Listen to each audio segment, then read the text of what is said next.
Happy Halloween! Welcome back to my sewing journal. I'm recording this a day after Halloween, which is also known as the 1st of November. I hope you had a good Halloween if you celebrate Halloween, or if not, I hope you had a good weekend.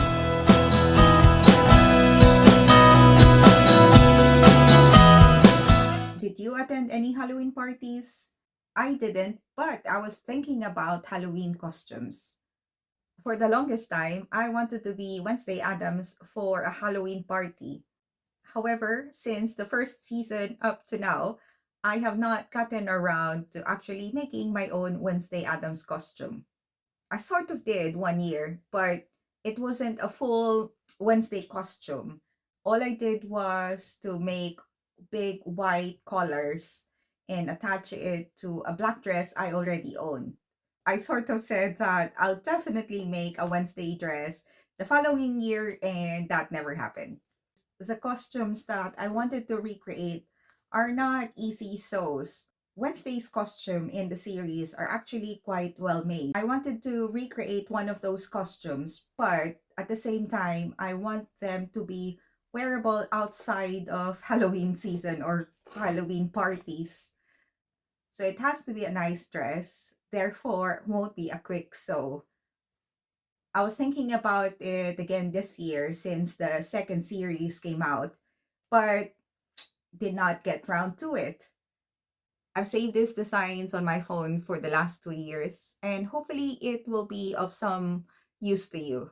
I thought I'll just share these designs anyway, in case you will have more use for them. There are two costumes I wanted to recreate from the show. The first of which is this long sleeve dress that is the main image we have become familiar with. The dress is a classic Gothic inspired black dress with a distinct vintage schoolgirl silhouette. It has a fitted bodice and long sleeves, giving it a modest and structured look. It has a crisp white pointed collar and white cuffs, which sharply contrast with the dark fabric and add a prim, old fashioned touch. I thought this Harley dress by Vicky Sews is a good one to use to recreate this dress. What I really like about this dress pattern is that the collar is detachable. It has a separate collar stand and fastens to the dress with buttons. So it's like a two-in-one dress for days when you don't feel like being an Adams.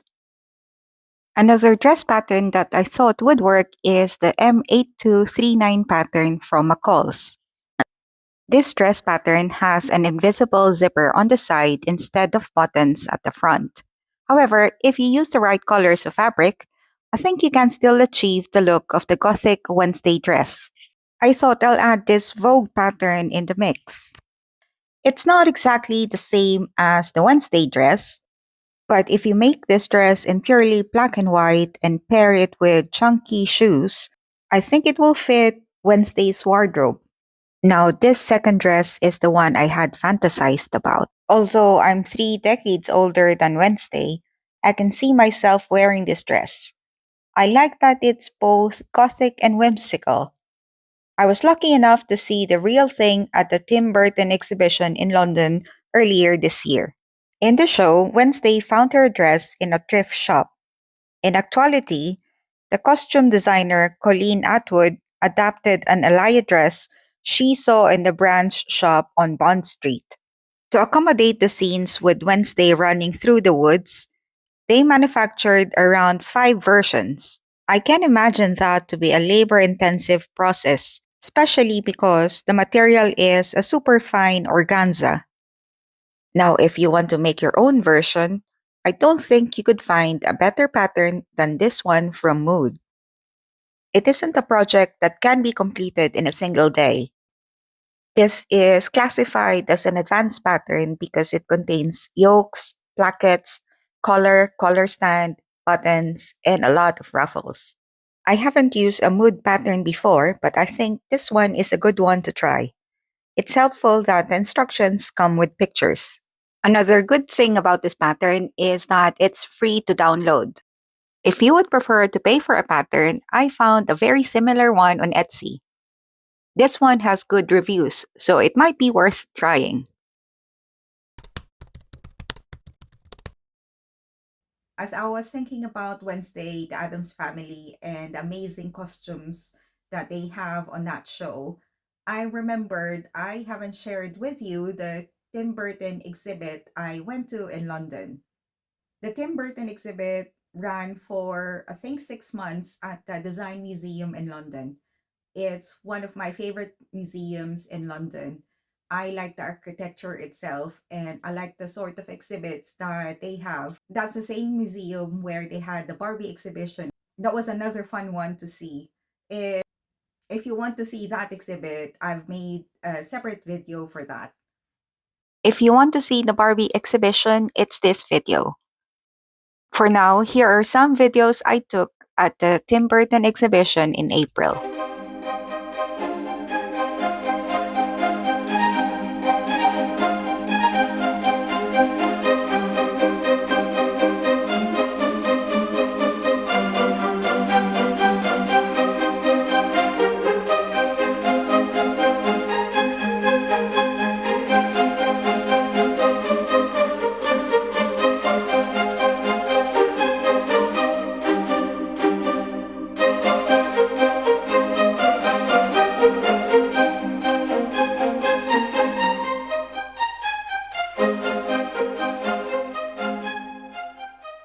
Before Wednesday, Edward Scissorhands was the Tim Burton creation I was fascinated with. This is the 1990 Edward Scissorhands costume that Colleen Atwood designed. This costume was made from vintage leather crafted by a tailor for ballet dancers. It looks like this particular version is owned by Johnny Depp and just lent for this exhibition.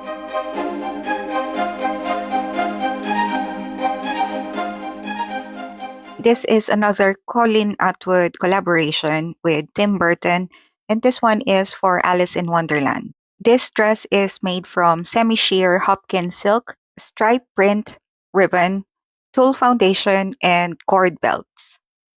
Would you believe me if I tell you that the black stripes you see on this dress were hand painted by Colleen Atwood herself? This dress is made for the character Katrina Van Tassel for the movie Sleepy Hollow in 1999. Main material used was silk and netting, plus, of course, the paint for the stripes. Next up is Wednesday's Nevermore uniform. Colleen Atwood said in an interview that she didn't want to get into black and white stripes, although that is Tim's signature. So she thought it would be interesting because Wednesday is allergic to color to do her uniform in gray. She ended up screen printing the stripes to avoid hard stripes. When you look at them, they're kind of shaded. There is a soft gradient to it when you look closely. This white shirt was supposed to have been sourced from a vintage shop in London. It wasn't clear if they replicated the shirt because you cannot just have one during filming. All I can find online is that Colleen loves this rounded collar that was popular in the 60s. Once again, here's Wednesday's Raven Dance dress. It looks iridescent in the museum, but on screen, it appears just black. Now, this beauty is not from a movie. This is from Alexander McQueen's Autumn Winter 2002 collection. It's from his Supercalifragilisticexpialidocious collection, which was inspired by Tim Burton. The collection was dark, gothic, and romantic. I hope you enjoyed this quick tour of the exhibition. I thought the most Tim Burton clothing I have is this harness that I made using a Roberts wood pattern design. I think of it as bondage, but make it cute. So let's have a look at this pattern design.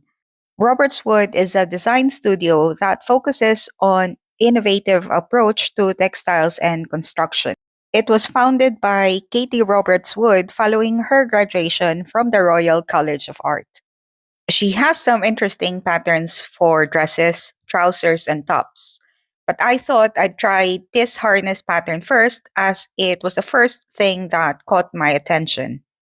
This bow harness is designed to be layered over other garments.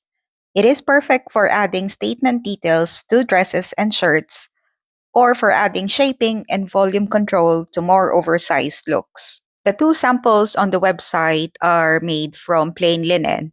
I thought I'll use this checkerboard fabric because I plan to use this harness with my plain white t shirts or black shirts. This sewing pattern is split up into small pattern pieces, so it is great for using up offcuts and remnants. I'll have to make a mental note of that since I have lots of remnants that need using up. This is a fun project to make for any confident beginner. The instructions were clear and easy to follow. From a price point of view, her patterns seem expensive. This pattern cost £16 or around 20 US dollars. That is just the price to download the pattern, and you still need to pay for printing the pattern. However, I think it's worth the price.